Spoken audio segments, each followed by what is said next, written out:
Assalamualaikum warahmatullahi wabarakatuh. Perkenalkan, nama saya Berliana Amarina, mahasiswa Universitas Pramuka, Prodi S1 PGSD. Nah, pada mata kuliah pembelajaran IPA di SD kali ini, saya akan membahas mengenai modul 7 tentang evaluasi proses hasil belajar IPA di SD. Nah, dalam modul 7 kali ini terdapat 3 kegiatan belajar.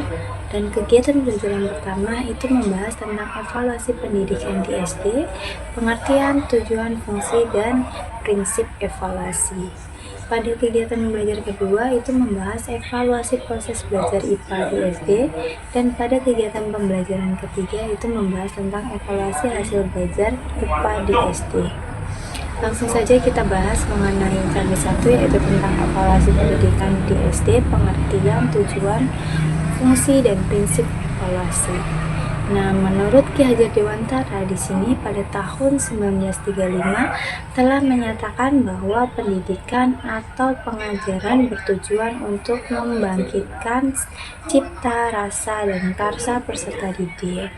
Nah, menurut B.S. Bloom yang dikenal dengan taksonomi, yaitu dia membahas 3 ranah. Yang pertama ada kognitif, yang kedua ada afektif, dan yang ketiga ada ranah psikomotor. Nah, jenjang pada 3 ranah tersebut dibagi menjadi beberapa tingkatan.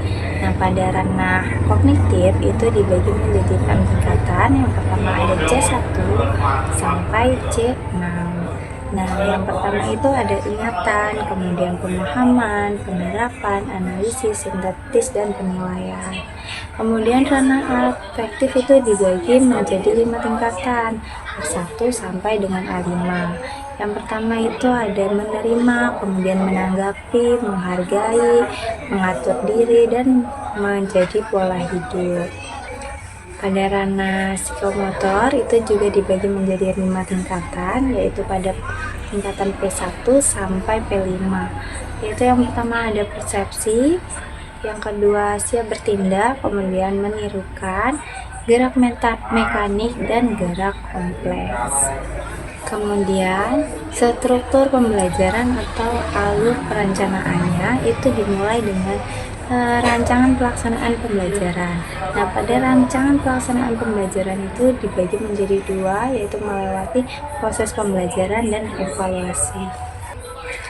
Nah, setiap tujuan atau indikator pembelajaran itu memiliki proses pembelajaran tertentu dan mempunyai alat ukur atau tes tertentu.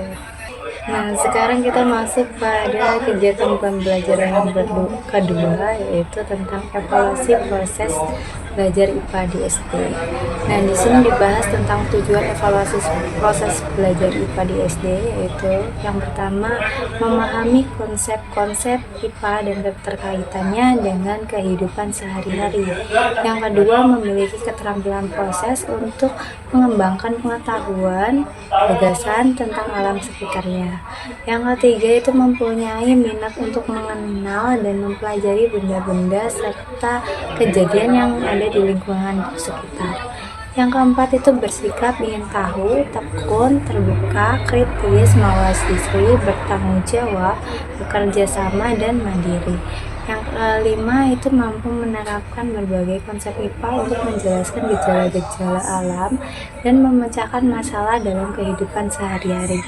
Yang keenam itu mampu menggunakan teknologi sederhana yang berguna untuk memecahkan suatu masalah yang ditemukan dalam kehidupan sehari-hari. Dan yang terakhir yaitu mengenal dan memupuk rasa cinta terhadap alam sekitar sehingga memperoleh kesadaran dan keagungan terhadap Tuhan Yang Maha Esa.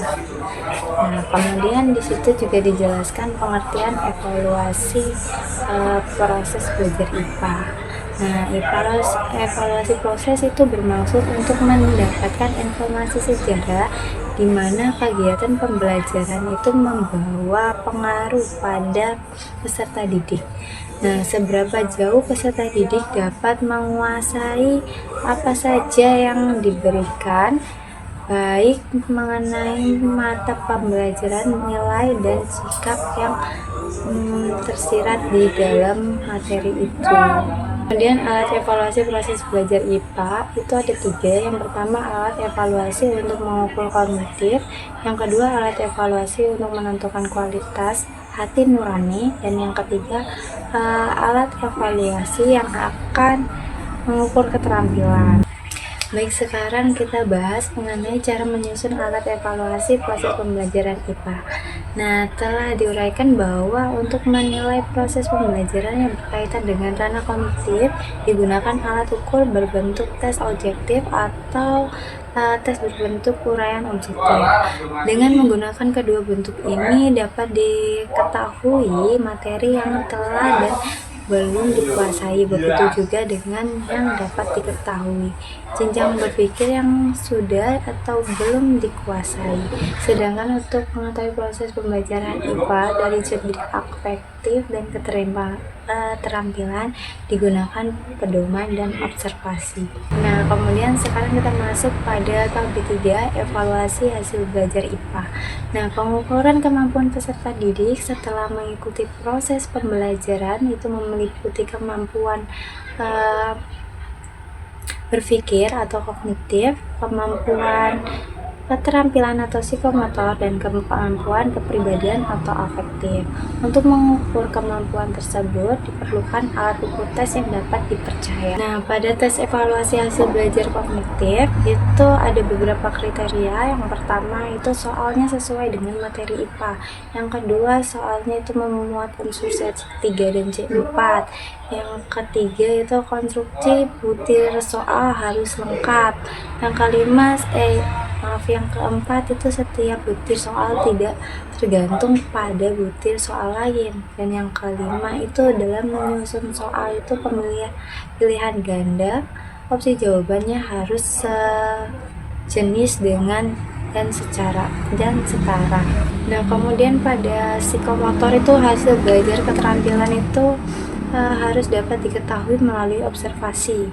Cara penyelesaiannya itu menggunakan merancang dan melaksanakan kegiatan untuk mendapatkan informasi yang akurat terhadap tingkat penguasaan keterampilan tersebut, diperlakukan pedoman observasi.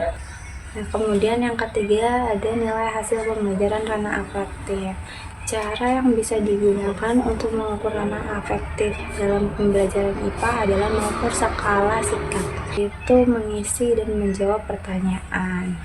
Baik, itu saja yang mungkin dapat saya sampaikan. Kurang lebihnya saya mohon maaf. Saya akhiri.